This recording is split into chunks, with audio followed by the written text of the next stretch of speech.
देश की राजनीति के साथ साथ हम कानपुर की राजनीति, कानपुर के विशेष रूप से विकास पर चर्चा करें। जैसा कि हमने और आपने चुनाव में मिलकर एक प्रण लिया था कि इस बार की राजनीति विकास की राजनीति होगी। इस बार हम सब लोग मिलकर कानपुर को विकसित कानपुर बनाएंगे और इसके लिए हमारी जिम्मेदारी के साथ साथ हम सब लोगों की जिम्मेदारी है। जिम्मेदारी के साथ साथ हम लोग दिल से चाहते भी हैं कि कानपुर जो कभी देश के 5 बड़े शहरों में शामिल था, कानपुर जो कभी मैनचेस्टर ऑफ ईस्ट कहलाता था, उस कानपुर का पुराना गौरव और पुराना वैभव हम लोग वापस कराएं।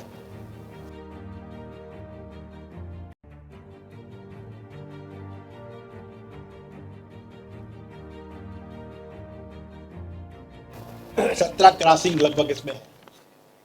इस जो पूरे ट्रैक की अगर बात की जाए, इसमें 17 क्रॉसिंग है और 17 क्रॉसिंग में आप मान लीजिए कि लगभग 40 लाख लोग इसमें पर डे इनका आना जाना रहता है। कानपुर पूरा जो दिया गया है इन्होंने, 13 लाख वाहन जरीब चौकी की तरफ से पूरे निकलते हैं। और ये सबसे बड़ी बात है कि इसमें एक चीज खास जो रही, इसको बहुत लिंगरान नहीं किया जाएगा, 3 साल में पूरा कंप्लीट हो जाएगा। देखिए, मैं आपको बताना चाहता हूं कि जो शहर की सबसे बड़ी समस्या थी या है, वो जाम की समस्या है और इस जाम की समस्या से कैसे निदान पाया जाए, इसको कैसे हल किया जाए, इसके लिए तमाम सुझाव आए थे और कहा भी गया था कि ये कानपुर की बड़ी समस्या है, इसको समाप्त किया जाए। इसके लिए आपको मैं बताना चाहता हूं कि इस समस्या का समाधान हो चुका है। उसकी जो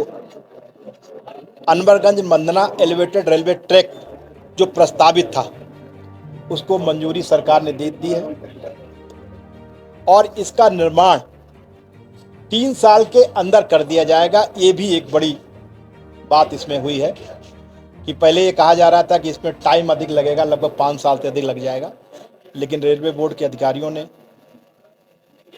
निरीक्षण करके इसकी समय सीमा को और जल्दी करके इसका कार्यकाल 3 साल में समाप्त करने का निर्णय लिया है। और इसके लिए मैं माननीय अपने रेल मंत्री अश्विनी वैष्णव जी को बहुत बहुत धन्यवाद, बहुत बहुत आभार व्यक्त करना चाहता हूं कि मैं उनसे 13 जून को मिला था और मैंने कहा था कानपुर की सबसे बड़ी समस्या यातायात समस्या है और इस यातायात समस्या का काफ़ी दिनों से एक प्रस्ताव लंबित है एलिवेटेड रेलवे ट्रैक का। आप इसको करा देंगे तो मैं मानूंगा कि आपने कानपुर में कानपुर वासियों के लिए या मुझे एक बहुत बड़ी गिफ्ट दे दी। तो उन्होंने मुझे भरोसा दिया था और तुरंत ही अधिकारियों को निर्देश दिए थे कि ये जो प्रस्ताव पेंडिंग है, इसको जल्द से जल्द इसका निस्तारण किया जाए। इसके आधार पर बहुत जल्दी रेलवे विभाग ने उस पर काम किया और रेलवे द्वारा इस प्रस्ताव को मंजूरी दे दी गई है और ये काम बहुत जल्दी पूर्ण कर दिया जाएगा और कानपुर को जाम की समस्या से निजात मिल जाएगी। पर्यटन को बढ़ावा देने के लिए क्या प्रयास रहेंगे आपके? आपने रुपुर का जिक्र किया है, क्या प्रयास होगा? देखिए, पर्यटन को बढ़ावा देने के लिए पर्यटन की यहाँ बड़ी संभावनाएं हैं। इस संबंध में मेरी माननीय केंद्रीय मंत्री गजेंद्र शेखावत से मुलाकात हुई, उनसे बात हुई और उसमें एक सुझाव दिया गया कि कानपुर में इको टूरिज्म के नाम पर हम लोग कई प्रोजेक्ट ला रहे हैं, प्रस्तावित हैं और साथ में बिठूर स्वतंत्रता सेनानियों के लिए एक बहुत बड़ी जगह रही है। स्वतंत्रता का बहुत बड़ा इतिहास बिठूर से जुड़ा हुआ है। तो एक स्वतंत्र पूरे प्रदेश में एक स्वतंत्रता के नाम से स्वतंत्रता सेनानियों के रूप में स्वतंत्रता में जहाँ संग्राम हुए, जहाँ जहाँ लोग हुए, एक सर्किट स्वतंत्रता सेनानी सर्किट बनाया जा रहा है, उसमें बिठूर को जोड़ा जा रहा है और इस पर भी काम चल रहा है। तो साथ में पर्यटन विभाग ने और वहाँ के अधिकारियों ने, वहाँ के मंत्री हमारे गजेंद्र शेखावत जी ने मुझे पूरा भरोसा दिया है और इस पे वो एक क्या क्या संभावनाएं यहाँ हो सकती हैं कानपुर में, एक उसके लिए सर्वे कराया जा रहा है और बहुत ही जल्दी कानपुर में टूरिज्म के लिए भी बहुत बहुत बड़े प्रोजेक्ट आएंगे, वो आप देखें।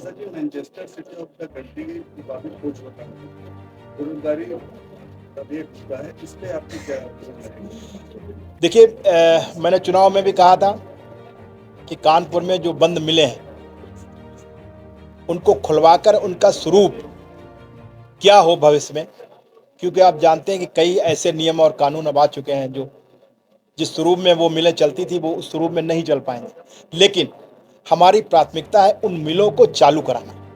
उनका स्वरूप कैसे चेंज होगा, क्या होगा, उस पर भी चर्चा हो रही है और उसमें इनके विभागों से, इनके माननीय मंत्री जी से मैंने समय लिया है और उसका भी एक प्रोजेक्ट हम लोगों ने बनाया है और उसके आधार पर मैं दिल्ली जाकर मैं मिलूंगा। और मेरा प्रयास है कि लाल इमली में है, अभी भी वहाँ वर्कर काम कर रहे हैं, सरकार उनको वेतन भी दे रही है।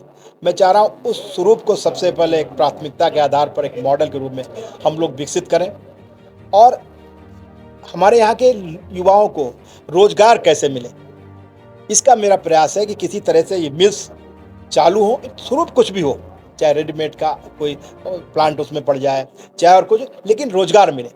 और मैं आपको भरोसा दिलाना चाहता हूँ, आपको बहुत जल्दी कुछ कुछ सकारात्मक परिणाम दिखेंगे और यहाँ के लोगों को रोजगार के अवसर मिलेंगे, ये मैं आपसे वादा करता हूँ। देखिए, रामा देवी से लेकर और मेडिकल कॉलेज तक की जाम की एक निश्चित रूप से बहुत एक समस्या है। अक्सर घंटों लोग जाम में फंसे रहते हैं और इस संबंध में मैं माननीय नितिन गडकरी से मिला था और मैंने इसका प्रस्ताव दिया तो उन्होंने भरोसा दिया। उन्होंने कहा कि मैं बहुत जल्दी, अधिकारियों को मैं निर्देश दिया, उन्होंने कहा कि बहुत जल्दी इस पे मैं काम चालू कराऊंगा। और इसके अलावा मैं उत्तर और दक्षिण जो हमारा इलाका है उसमें भी जाम की बड़ी समस्या है, यहाँ के लिए भी 2-3 फ्लाईओवर की बात हुई है। साथ में जहाँ जहाँ जाम से निजात मिल सके वो भी हमारी विभाग की यानी कि माननीय मंत्री जी की प्राथमिकता में है और उन्होंने कहा कानपुर हमारी विकास की प्राथमिकता में है और कानपुर में जहाँ जहाँ रोड की अवस्था है, फ्लाईओवर की जरूरत है, हम देंगे। और रामा देवी से लेकर और ये मेडिकल कॉलेज तक का जो फ्लाईओवर है वो बहुत जल्दी आपकी प्रस्ताव की मंजूरी मिल जाएगी, ये मैं सांसद